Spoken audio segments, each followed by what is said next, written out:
ಸದ್ಯದಲ್ಲೇ ಕರ್ನಾಟಕದಲ್ಲಿ 2025-26ನೇ ಸಾಲಿನ ಗ್ರಾಮ ಪಂಚಾಯಿತಿ ಚುನಾವಣೆ ಎಲೆಕ್ಷನ್ಸ್ ಡೇಟ್ ಅನೌನ್ಸ್ ಆಗಲಿದೆ.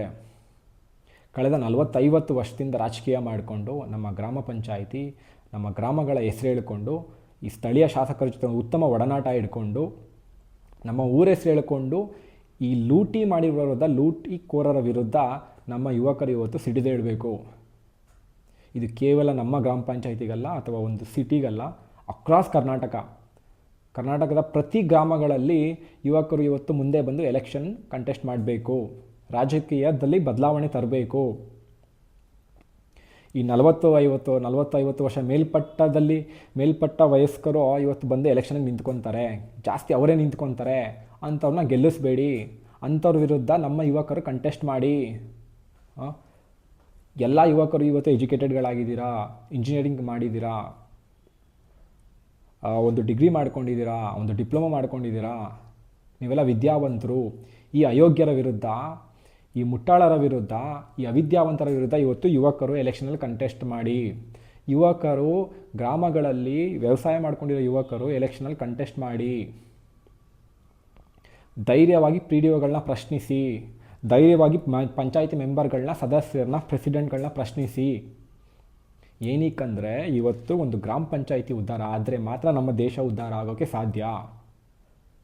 ಸ್ವತಂತ್ರ ಬಂದು 75 ವರ್ಷ ಮೇಲ್ಪಟ್ಟಿದೆ. ಹಂಗೂ ನಾವು ಈ ವ್ಯವಸ್ಥೆನಲ್ಲಿ ಇದ್ದೀವಿ. ಈ ಭ್ರಷ್ಟ ವ್ಯವಸ್ಥೆ ಹೋಗಬೇಕು ದೇಶದಿಂದ. ನಮ್ಮ ಕಷ್ಟಪಟ್ಟು ನಾವು ದುಡ್ದಿರೋ ಹಣದಿಂದ ಈ ಲೂಟಿ ಮಾಡ್ತಾ ಇರೋ ಈ ಲೂಟಿಕೋರರು ತೊಲಗಬೇಕು. ಇವರು ರಾಜಕೀಯದಿಂದ ಸೈಡ್ಗೆ ಹೋಗಬೇಕು. ಯಾಕೆ ಈ ಮಾತು ಹೇಳ್ತಾ ಇದ್ದೀನಿ ಅಂದರೆ, ಒಂದು ಗ್ರಾಮ ಪಂಚಾಯಿತಿಗೆ 5 ವರ್ಷದಲ್ಲಿ ಅರೌಂಡ್ 7.5 ಕೋಟಿಯಷ್ಟು ಅನುದಾನ ಬರುತ್ತೆ.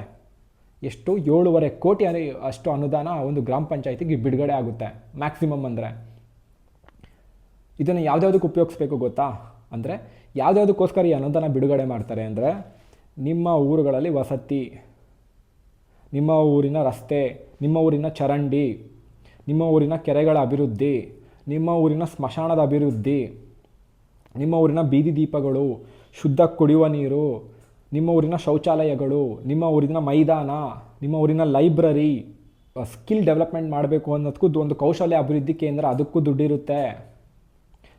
ಒಂದು ಒಳ್ಳೆ ಸುಸಜ್ಜಿತ ಲೈಬ್ರರಿ ಕಟ್ಟಿ ಅಂತಲೂ ದುಡ್ಡು ಕೊಟ್ಟಿರ್ತಾರೆ. ಹೈ ಸ್ಪೀಡ್ ಇಂಟರ್ನೆಟ್ ಹಾಕ್ಸಿ ಅಂತ ಅನುದಾನ ಇರುತ್ತೆ. ಒಂದು ಗ್ರೈನ್ ಫುಡ್ ಸ್ಟೋರೇಜ್ ಮಾಡಿ ಅಂತ ದುಡ್ಡಿರುತ್ತೆ, ಅನುದಾನ ಇರುತ್ತೆ. ಬಟ್ ಇದೆಲ್ಲ ಇವತ್ತು ಆಗ್ತಿದೆಯಾ? ಇಲ್ಲ.